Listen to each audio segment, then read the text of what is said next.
A massive explosion tore through the dawn of October 5th, 2025.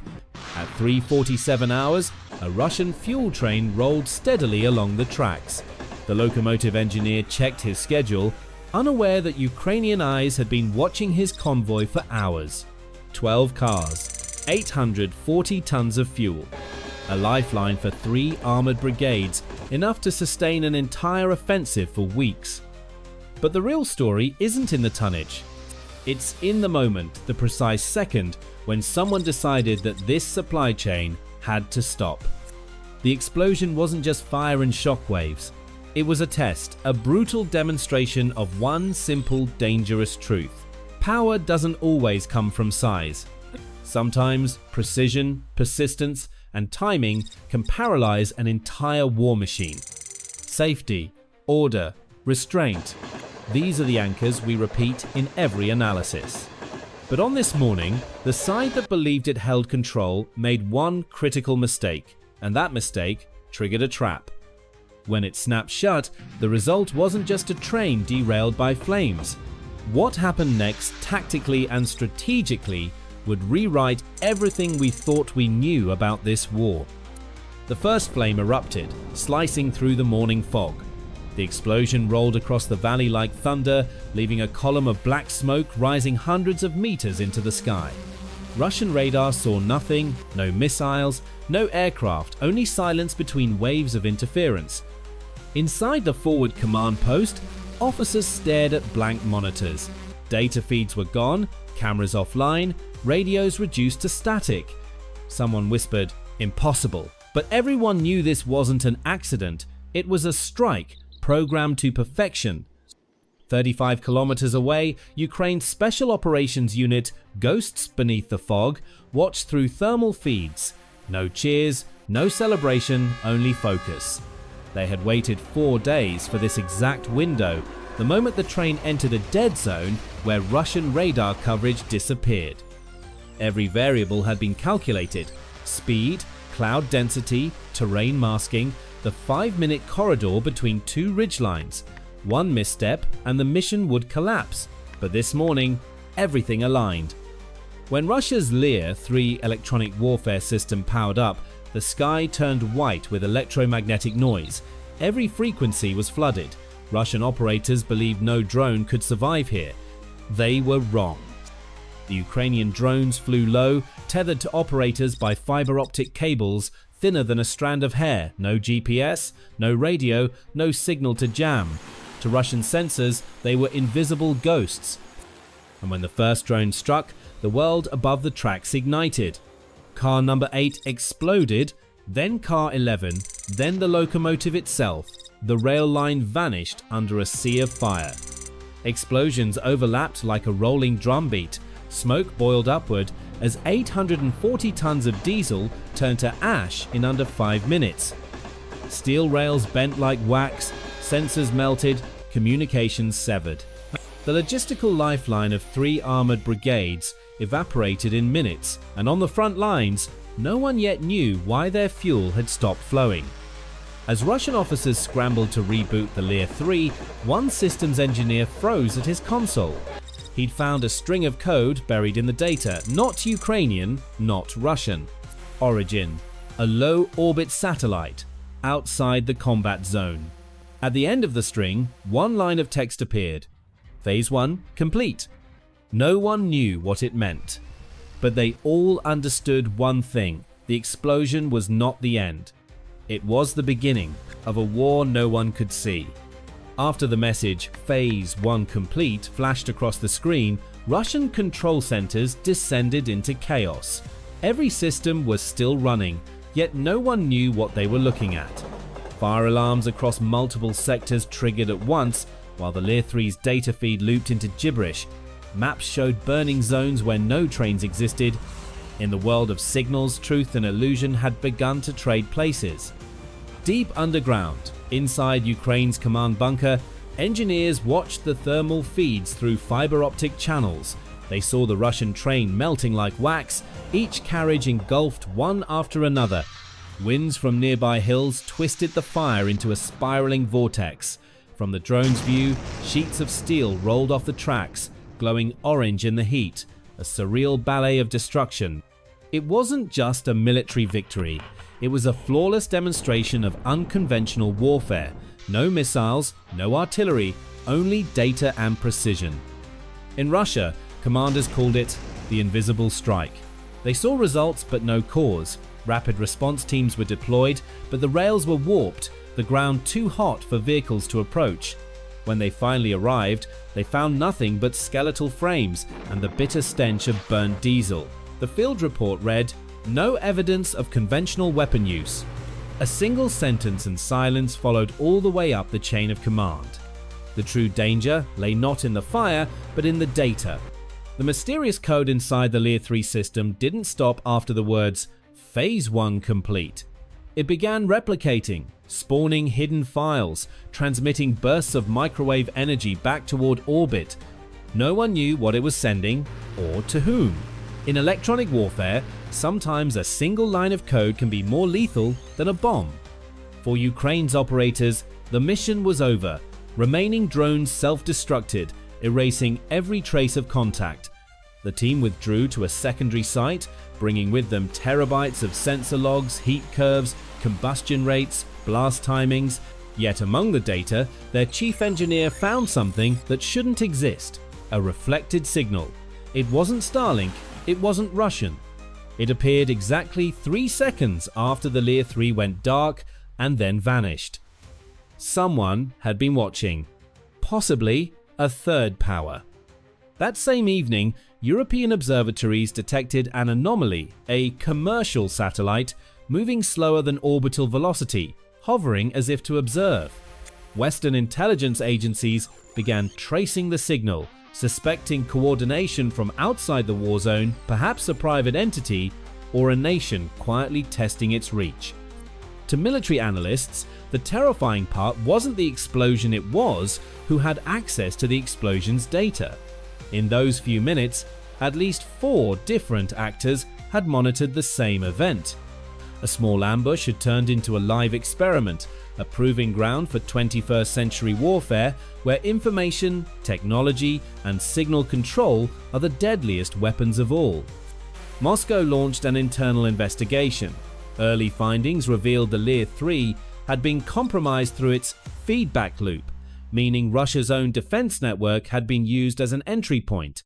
No side would ever admit it publicly, acknowledging it would be an act of strategic humiliation. But among global defense circles, rumors spread faster than fire. In Tokyo and Washington, signal intelligence centers began simulations. Could this technique, if replicated, cripple an entire radar network? The unofficial answer was yes. And that realization forced allies back to the same table. Safety, order, restraint. Principles once forged in steel now felt fragile as glass. No one could tell what was real anymore.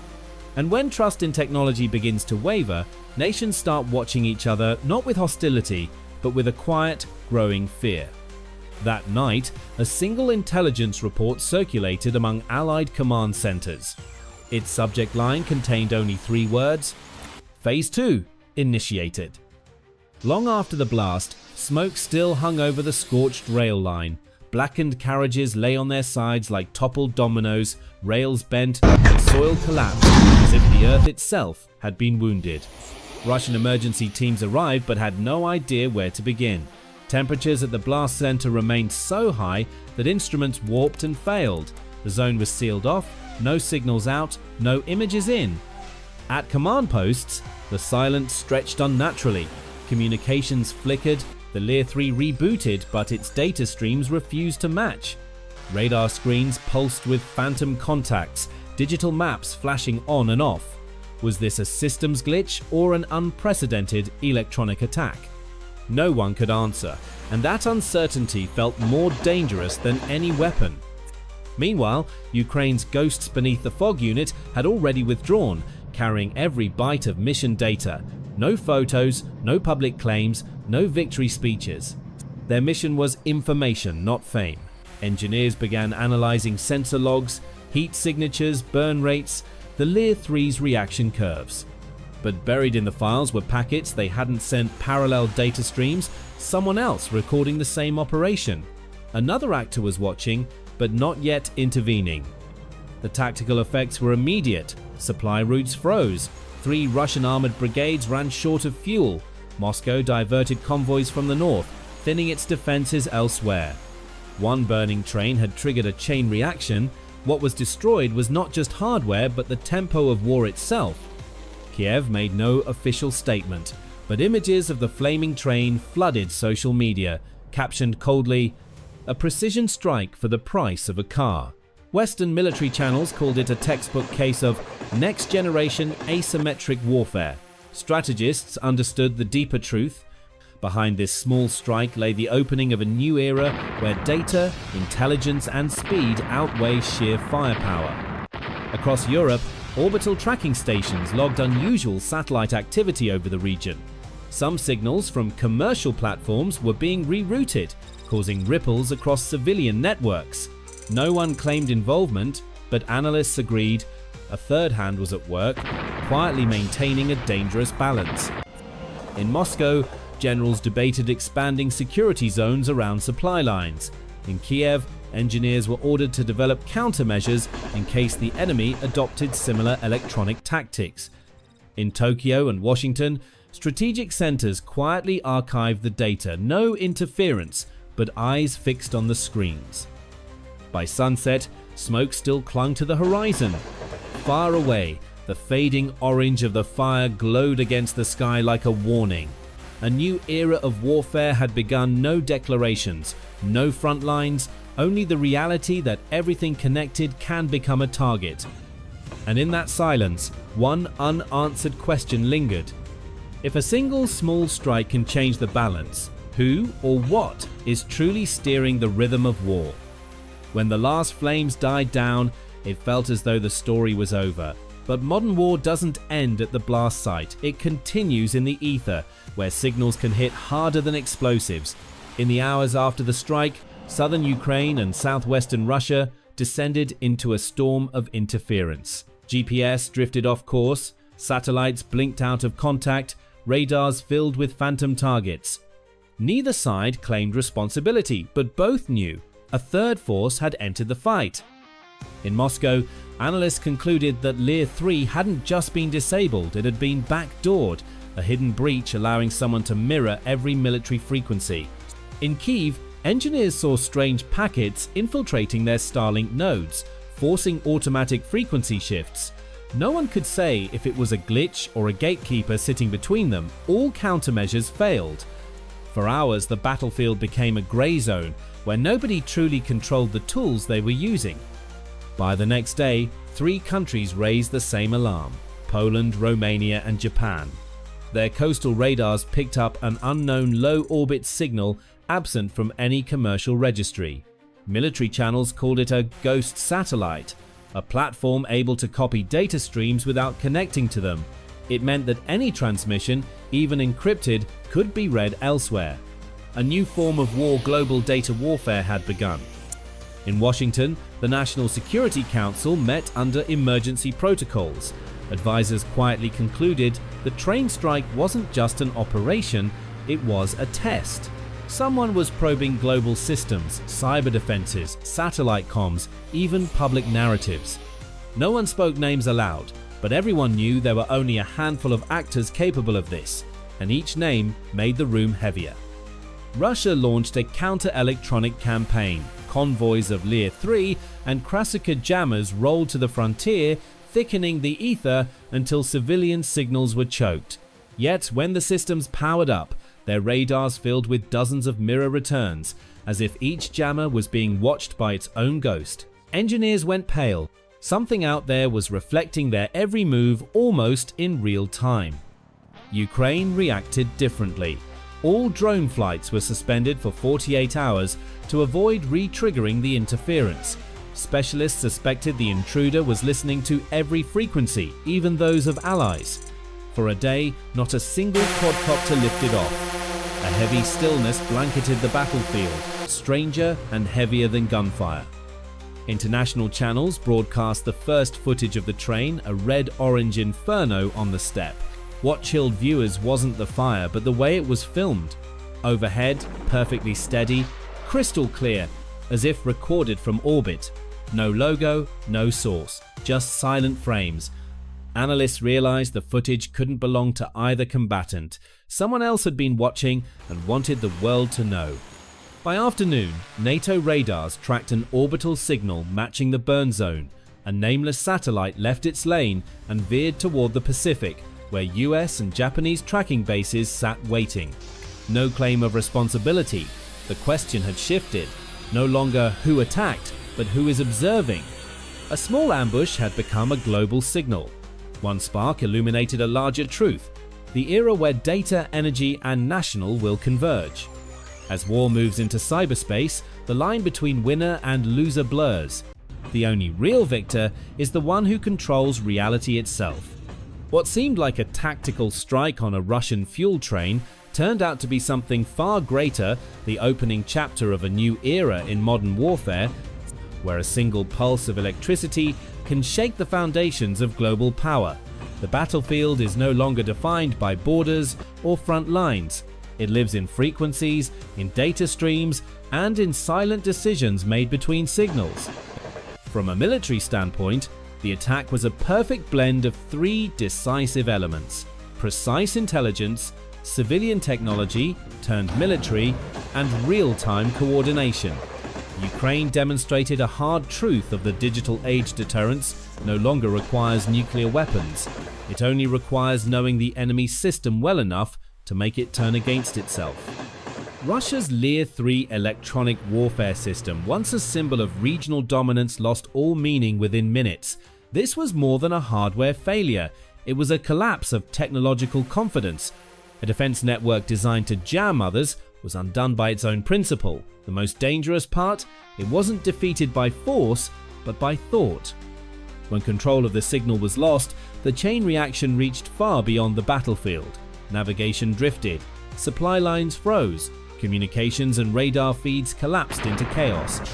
A strike worth only a few $1,000s had halted 3 Russian armored brigades and forced a superpower to rethink its defense posture. Victory came not from firepower, but from disruption. In Tokyo, Japanese defense analysts followed the event in their usual calm silence. At Japan's defense academies, it became a case study in multi-layered information warfare, a concept refined through years of bilateral cooperation with the United States. The goal is not to destroy the enemy, but to break their decision-making rhythm. When your opponent loses tempo, you don't have to fire, you simply watch. For Japan, the incident served as both a warning and an opportunity. Across the Indo-Pacific, they understood that cyber warfare and electronic conflict would be the first front long before carriers or missiles ever move. The US-Japan alliance, along with NATO, now stands not only as a political pact, but as a data-sharing and rapid response network. In the 21st century, whoever controls information controls the battlefield. For the United States and NATO, the attack reaffirmed an old principle. Preparation and transparency are the strongest forms of deterrence. The fact that Allied satellites could observe the entire event from start to finish proved the reach of global intelligence coordination. They did not intervene, they only knew. And in the world of Cold War II, sometimes knowing is enough to maintain order. The long-term implications stretch far beyond Eastern Europe. Nations are now rethinking the very idea of independent defense. In a fully connected world, no one is truly isolated. A country can be attacked not by missiles, but by doubt. A system can be destroyed not by bombs, but by being tricked into destroying itself. This is the reality of 21st century warfare. Winning no longer means taking territory, it means taking perception. From Tokyo to Washington, strategists reach the same conclusion. The future belongs to nations that combine technology, discipline, and intellect. The US-Japan alliance stands as the model. One side brings global reach and infrastructure, the other resilience and speed. Both share one philosophy.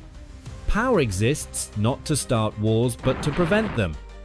The train explosion may seem like a single spark on the map, but it reminds the world of an older truth. When humanity loses control of information, war can begin without a single shot fired. And in that world, the only things preserving order are responsibility and restraint. As night fell over the scorched plains, the fire from the train was gone, but its echo lingered. No more explosions, no more smoke. Only the faint glow reflected off twisted rails, scars of an era that was quietly changing shape. In that silence, one truth emerged. War was no longer about weapons, but about control of truth itself. The explosion lasted only minutes, but its consequences rippled across thousands of kilometers. Political and military reactions began unfolding in every direction. In Moscow, information was locked down. In Kyiv, engineers were now treated as national assets. In Washington, cyber command centers shifted to global alert. And in Tokyo, analysts quietly took note. War has entered an age where one signal can replace an entire fleet. Amid the chaos, one fact stood firm: the alliances held. The United States, Japan, and NATO understood that global order isn't built on sheer strength, but on responsible coordination. No nation is powerful enough to defend itself alone. It is the sharing of technology, intelligence, and principles that forms the strongest barrier against disorder. Strategically, the train strike was an unwanted yet necessary test. It revealed that even the most advanced systems can be undone by a single line of faulty logic. And it reminded the world, without ethics, technology becomes a double-edged sword. One side might win the moment, but the entire world loses if trust collapses. For Japan, that lesson runs deep. A nation reborn from the ashes of war knows better than anyone the value of restraint. In the defense centers of Yokosuka and Misawa, no one speaks of victory, only of the right response at the right time. That is why the US-Japan alliance is more than military. It is philosophical, a belief that peace is preserved through readiness, not fear. Across the Pacific, NATO analysts reach the same conclusion.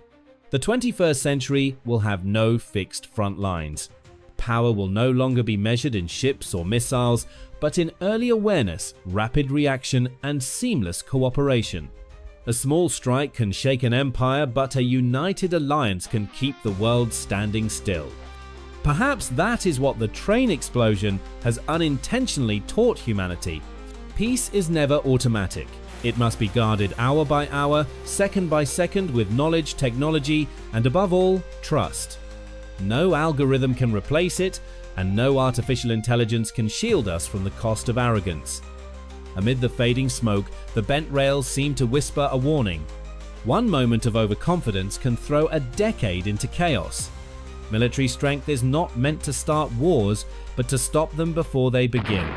In a fragile world, true power lies not in the ability to strike, but in the will to restrain.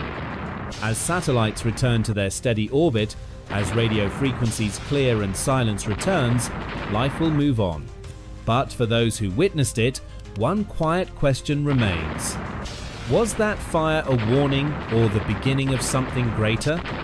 So to those who have followed this story to its end, remember this. History isn't written only by bombs and bullets, but by calm choices made in moments of fear. And sometimes, restraint is the bravest act a nation can take. If you believe that strength exists not to destroy, but to preserve order, subscribe, share your thoughts below, because the world is changing